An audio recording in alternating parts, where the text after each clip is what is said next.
بسم اللہ الرحمن الرحیم۔ السلام علیکم ورحمۃ اللہ وبرکاتہ۔ عزیز طلباء، میں عمران صادق، آپ کا مطالعہ پاکستان کا ٹیچر۔ آج کا ہمارا لیکچر 29 اپریل کا کہ دیکھیں کابینہ مشن پلان 1946 اور یوم راست اقدام، یہ بھی 1946 میں منایا گیا تھا، اور یہ کہ پیج نمبر 27 پر ہے آپ کا آج کا ٹاپک۔ تو تمام بچے اپنی بکس کھول لیں۔ مطالعہ پاکستان پیج نمبر 27، کابینہ مشن پلان 1946۔ 1945 میں انگلستان میں لیبر پارٹی حکومت میں آئی۔ یہ آپ کا پہلا MCQ ہے۔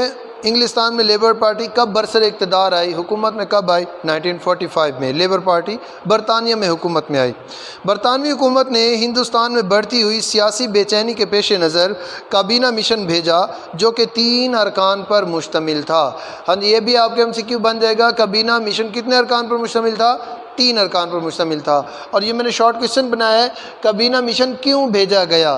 ہندوستان میں بڑھتی ہوئی سیاسی بے چینی کے پیش نظر، یعنی ہندوستان میں جو سیاسی بے چینی بڑھ رہی تھی اس کو ختم کرنے کی کوشش کرنے کے لیے برطانوی حکومت نے ہندوستان میں کابینہ مشن اس لیے اس کو کابینہ کہا جاتا ہے کہ اس مشن کے اندر 3 ارکان آئے تھے، اور وہ تینوں ہی کے تینوں برطانوی کابینہ کے ارکان تھے، برطانوی کابینہ کے رکن تھے، اس لیے اس کو کابینہ مشن کہا جاتا ہے۔ اس مشن کے 2 بنیادی مقاصد تھے۔ ایک، ہندوستان کی دستوری حیثیت اور حکومت کی شکل کو واضح کر دی جائے، اور دوسری، مسلمانوں اور ہندوؤں میں نفرتوں کی خلیج کو کم کر کے ہندوستان کو متحد رکھنے کی کوشش کی جائے۔ لیکن انتخابات نے ثابت کر دیا کہ ایسا نہیں ہو سکتا۔ یعنی دو ان کے مقصد تھے۔ نمبر 1 کہ ہندوستان کی جو دستوری حیثیت ہے اور حکومت کی شکل ہے اس کو واضح کر دیا جائے۔ یہ تینوں ارکان آ کے بر صغیر کے اندر، ہندوستان کے اندر رہنے والے سیاسی رہنماؤں سے ملاقاتیں کریں اور ان کو بتائیں کہ یہ ہندوستان کی حکومت اس طرح بنے گی اور اس کی یہ دستوری حیثیت ہوگی، اس کے یہ قوانین بنائے جائیں گے، اس شکل کو، ساری سینیریو کو واضح کر دیا جائے۔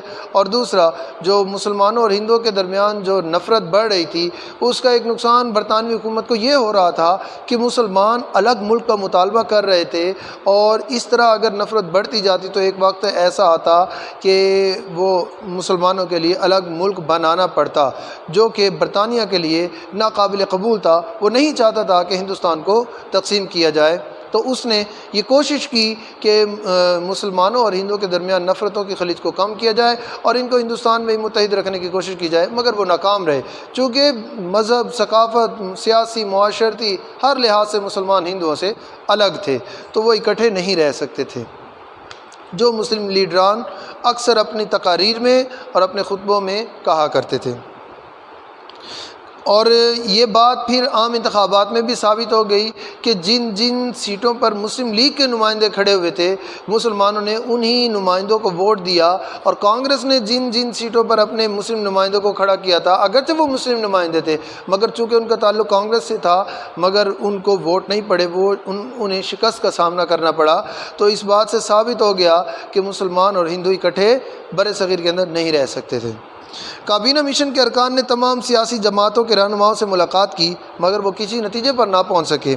16 مئی 1946 کو ان اراکین نے ایک منصوبے کا اعلان کیا جس کے نمایاں پہلو مندرجہ ذیل ہیں۔ تو یہاں پر میں نے ایک شارٹ کویشچن بنایا ہے، کابینہ مشن کے اعلان کردہ منصوبے کے نمایاں پہلو بیان کریں۔ انہوں نے کون سے 16 مئی 1946 کو ان اراکین نے جس منصوبے کا اعلان کیا اس کے نمایاں پہلو کیا تھے؟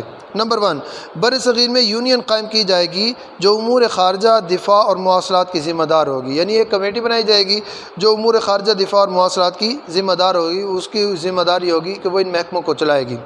مرکزی امور کے علاوہ باقی تمام اختیارات صوبوں کو دیے جائیں گے، یعنی جو مرکزی قوانین ہوں گے ان کی فالوئنس اور جو مرکزی معاملات ہوتے ہیں وہ سارے کے سارے برطانیہ کے پاس ہوں گے یا مرکزی حکومت کے پاس ہوں گے، اور جبکہ باقی جو صوبائی معاملات ہیں وہ صوبوں کی اپنی مرضی کے مطابق چلیں گے۔ اچھا، نمبر 3، صوبوں کو اختیار ہوگا کہ وہ باہم گروپ بنا لیں اور ہر گروپ اپنا دستور مرتب کرے۔ یعنی پہلے تو یہ تھا کہ ایک صوبہ اپنی مرضی کے قوانین بنائے اور اپنے صوبے میں ان کو نافذ کرے اور انہی قوانین کے مطابق اپنے صوبے کا نظام چلائے، مگر اس کابینہ مشن کے اراکین نے ایک یہ پلان بھی دیا، تجویز بھی دی کہ اگر کوئی 2 یا 3 یا 4 صوبے آپس میں ملنا چاہتے ہیں، وہ اپنا ایک علیحدہ گروپ بنانا چاہتے ہیں تو وہ بھی بنا سکتے ہیں، اور وہ بنا کر اپنا دستور مرتب کریں جو تمام صوبوں کے لیے ہو، یعنی وہ مرکز سے علیحدہ ہوں گے مگر صوبائی سطح پر ہوں گے، اپنے اپنے وہ صوبے ہوں گے، ان کی آزادی اور خود مختاری قائم رہے گی، مگر وہ اپنا ایک گروپ بنا لیں گے کہ ان صوبوں کا یہ جو گروپ ہے یہ فلاں کے ماتحت ہوگا، یہ ان کے لیے یہ قوانین ہیں، یعنی وہ اپنا ایک الگ گروپ بھی بنا سکتے ہیں۔ یہ ان کابینہ مشن کے ارکان نے ایک یہ تجویز بھی دی۔ اچھا، پھر ہر 10 سال کے بعد صوبوں کو اختیار ہوگا کہ وہ کثرت رائے سے آئین میں تبدیلی کا مطالبہ کر سکیں۔ اچھا، جو مرکزی قوانین تھے یا صوبائی قوانین تھے ان کے اندر ہر 10 سال بعد ترمیم کرنے کی اجازت دی گئی۔ تو جب یہ سارے معاملات پہلو پیش کیے، ان کا نتیجہ کیا نکلا وہ میں نے پہلے بتا دیا کہ کسی نے بھی ان کو نہ مانا اور کابینہ مشن کے اراکین بھی ناکام و نامراد ہو کر واپس لوٹے۔ اچھا، یوم راست اقدام 16 اگست 1946 کو مسلم لیگ نے عوامی سطح پر یوم راست اقدام منانے کا فیصلہ کیا، کیونکہ ہندو انگریزوں کے بعد بر صغیر پر حکومت کا خواب دیکھ رہے تھے۔ اچھا، اس روز بر صغیر میں جگہ جگہ جلسے کیے گئے جس میں کانگریس کے عزائم کو بے نقاب کیا گیا۔ اچھا، یہ دیکھیں کہ اس میں جو انہوں نے 4 پوائنٹس بیان کیے تھے کابینہ مشن کے ارکان نے، اس کے اندر انہوں نے ایک بات یہ کی تھی کہ صوبوں کو اختیار ہوگا کہ وہ باہم گروپ بنا لیں اور ہر گروپ اپنا دستور مرتب کرے۔ تو اس کا یہ مطلب ہوا کہ مسلمانوں کو اب یہ اجازت دے دی گئی کہ جن جن صوبوں میں مسلمانوں کی اکثریت ہے وہ ان صوبوں کا ایک گروپ بنا لیں اور گروپ بنا کر ان کو ایک آزاد ریاست بنا دی جائے گی۔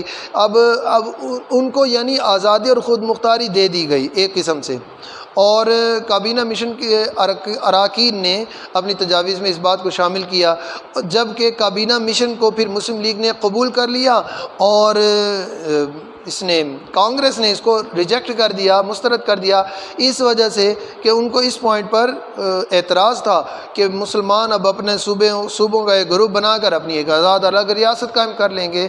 تو جب یہ پوائنٹس پیش کیے گئے، کابینہ مشن پلان کے پوائنٹس، نکات یا اہم تجاویز پیش کیے گئے، تو اس کے اوپر مسلم لیگ بہت خوش ہوئی اور انہوں نے 16 اگست 1946 کو عوامی سطح پر یوم راست اقدام منایا، چونکہ ہندوؤں کے بعد انگریزوں کے بعد ہندو اقتدار کا خواب دیکھ رہے تھے کہ مسلمانوں پر وہ حکومت کریں گے، مسلمانوں پر ظلم و ستم ڈھائیں گے، جبکہ ان پوائنٹس کے اندر انگریزوں نے خود مسلمانوں کو اپنے الگ ریاست بنانے کا ایک حوالے سے اجازت دے دی تھی۔ تو مسلمانوں نے یوم راست اقدام منایا اور اس طرح منایا کہ جگہ جگہ جلسے کیے گئے اور ان جلسوں کے اندر کانگریس کے عزائم کو بے نقاب کیا گیا کہ کانگریس کیا چاہتی تھی کہ مسلمانوں کے اوپر اپنا تسلط قائم کر کے مسلمانوں کے حقوق کو دبائے، مسلمانوں کی آواز کو دبائے اور مسلمانوں کے مذہب کو دبائے۔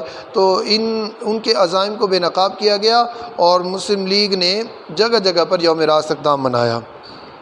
تو یہاں پر میں نے آپ کا ایک شارٹ کویسچن بنایا ہے، مسلم لیگ نے یوم راست اقدام کب اور کیسے منایا؟ مسلم لیگ نے یوم راست اقدام کب اور کیسے منایا؟